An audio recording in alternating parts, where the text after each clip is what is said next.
Bismillahirrahmanirrahim. Assalamualaikum warahmatullahi wabarakatuh. Selamat bergabung di channel Nurul Fatah Channel. Pada pertemuan di kali ini akan menceritakan tentang seorang ulama yang dipotong lidahnya karena suka memuji kanjeng Nabi Muhammad Sallallahu Alaihi Wasallam. Maka jangan di skip agar tidak salah paham. Jika ada hikmahnya, kita ambil hikmahnya dan kita ambil pembelajarannya dari cerita seorang syekh yang hingga dipotong lidahnya karena suka memuji Rasulullah Sallallahu Alaihi Wasallam. Mari kita simak cerita ini. Ini cerita dijelaskan pada kitab The Best of Sholawat yang dirangkum oleh Al-Maghfurlah Ki Haji Mahmudi Amam dari Jekulo Kudus. Dahulu ada seorang syekh, ada seorang ulama bernama Syekh Farosdak. Syekh Farosdak ini dipotong lidahnya karena suka memuji Rasulullah dengan lantunan qasidah. Dahulu ada seorang penyair hebat. Dahulu kala ada seorang penyair hebat dan sangat terkenal, yaitu Syekh Farosdak namanya beliau ini. Di mana beliau selalu asik memuji baginda Rasulullah Shallallahu Alaihi Wasallam. Beliau mempunyai kebiasaan melakukan ibadah haji setiap tahunnya. Suatu ketika beliau melakukan ibadah haji, kemudian berziarah ke makam Rasulullah Shallallahu Alaihi Wasallam dan membaca qasidah di makam Rasulullah Shallallahu Alaihi Wasallam. Seketika itu ada seseorang yang mendengarkan qasidah pujian yang dilantunkan oleh Syekh Farosdak. Setelah selesai membaca qasidah, orang itu berjalan menemui Syekh Farosdak ini dan mengajak beliau untuk makan siang ke rumahnya. Beliau pun menerima ajakan dari seorang ini. Kemudian Syekh Farosdak ini berjalan menuju rumah orang yang mengajak Syekh Farosdak ini. Beliau berdua berjalan jauh hingga keluar dari Madinah Al-Munawwarah. Sampailah keduanya ini di rumah yang dituju. Sesampainya di dalam rumah orang tersebut, orang yang mengajak ini memegangi badan Syekh Farosdak dan berkata, "Sungguh aku sangat membenci orang yang memuji Muhammad dan kubawa engkau ke sini untuk kugunting lidahmu." Ini kata seorang yang mengajak Syekh Farosdak ini dengan alasan untuk diajak makan siang. Maka orang itu menarik lidah Syekh Farosdak lalu mengguntingnya dan berkata, "Ambillah potongan lidahmu ini dan pergilah untuk kembali memuji Muhammad." Ini kata orang yang menggunting lidah Syekh Farosdak. Maka Syekh Farosdak pun menangis karena rasa sakit dan juga sedih. Tidak bisa lagi membaca syair kepada Sayyidina Muhammad Sallallahu Alaihi Wasallam. Kemudian beliau datang ke makam Rasulullah seraya berdoa, "Ya Allah, jika penghuni makam ini tidak suka atas pujian-pujian yang kulantunkan untuknya, maka biarkan aku tidak lagi bisa berbicara seumur hidupku." Ini doa dari Syekh Farosdak. Karena aku tidak butuh kepada lidah ini kecuali hanya untuk memujimu dan memuji Nabimu Muhammad Sallallahu Alaihi Wasallam.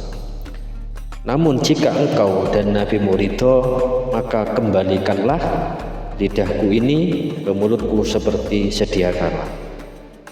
Beliau pun menangis hingga tertidur. Lalu di dalam tidurnya Syekh Farosdak ini bermimpi berjumpa dengan Kanjeng Nabi Muhammad Shallallahu Alaihi Wasallam. Dan Rasulullah berkata, aku senang mendengar puji-pujianmu, berikanlah potongan lidahmu. Lalu Rasulullah mengambil potongan lidah itu dan mengembalikannya pada posisi seperti sedia kala. Ketika Syekh Farosdak terbangun dari tidurnya, beliau mendapati lidahnya telah kembali seperti sedia kala. Maka beliau pun bertambah dahsyat memuji Kanjeng Nabi Muhammad Shallallahu Alaihi Wasallam. Hingga di tahun selanjutnya beliau datang lagi menziarahi makam Rasulullah Shallallahu Alaihi Wasallam dan kembali membaca pujian untuk Rasulullah Shallallahu Alaihi Wasallam. Dan saat itu datanglah seorang yang masih muda serta gagah serta berwajah cerah menemui beliau, menemui Syekh Farosdak ini dan mengajak beliau untuk makan siang di rumahnya. Beliau teringat kejadian tahun yang lalu namun beliau tetap menerima.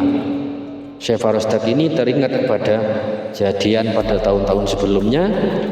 Beliau teringat kejadian tahun yang lalu, namun beliau tetap menerima ajakan tersebut sehingga beliau dibawa ke rumah anak muda itu. Beliau mendapati rumah itu adalah rumah yang dulu pernah beliau datangi, lalu lidah beliau dipotong. Anak muda itu pun meminta beliau untuk masuk, yang akhirnya beliau pun masuk ke dalam rumah itu. Beliau mendapati sebuah karungan besar terbuat dari besi, di dalamnya ada kera yang sangat besar dan terlihat sangat beringas, sangat ganas.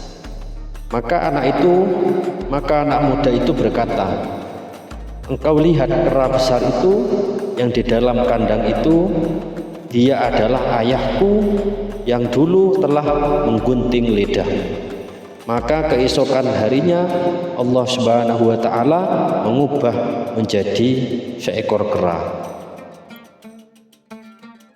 Dan hal seperti ini terjadi kepada umat terdahulu sebagaimana firman Allah di dalam surat Al-A'raf ayat 166. Kemudian anak muda itu berkata, jika ayahku bisa sembuh, maka lebih baik Allah. Maka anak muda tersebut berkata kepada Syekh Farosdak, jika ayahku tidak bisa sembuh, maka lebih baik Allah matikan saja. Sehingga berdoa seperti itu. Jika ayahnya yang dulu memotong lidahnya Syekh Farosdak ini tidak bisa sembuh, si anak ini berdoa semoga Allah mematikannya saja, seperti itu.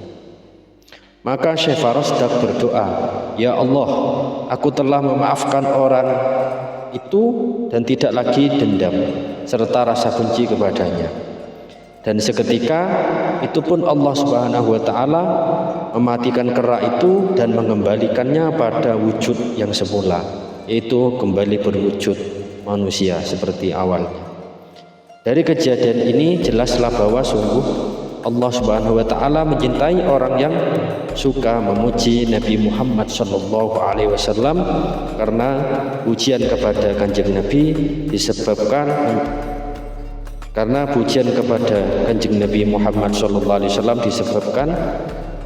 oleh cinta, memperoleh cinta, dan banyak memuji kepada Nabi Muhammad berarti pula banyak yang mencintai beliau Nabiullah Muhammad Sallallahu Alaihi Wasallam. Semoga dengan adanya cerita ini kita bisa mengambil hikmahnya untuk semakin hari kita semakin bersemangat untuk memuji Kanjeng Nabi Muhammad Sallallahu Alaihi Wasallam dan semakin semangat dan istiqomah untuk kita bersolawat kepada Rasulullah Sallallahu Alaihi Wasallam. Jika ada manfaatnya, mohon bantu di subscribe, di like, dan di share. Saya akhiri, assalamualaikum warahmatullahi wabarakatuh.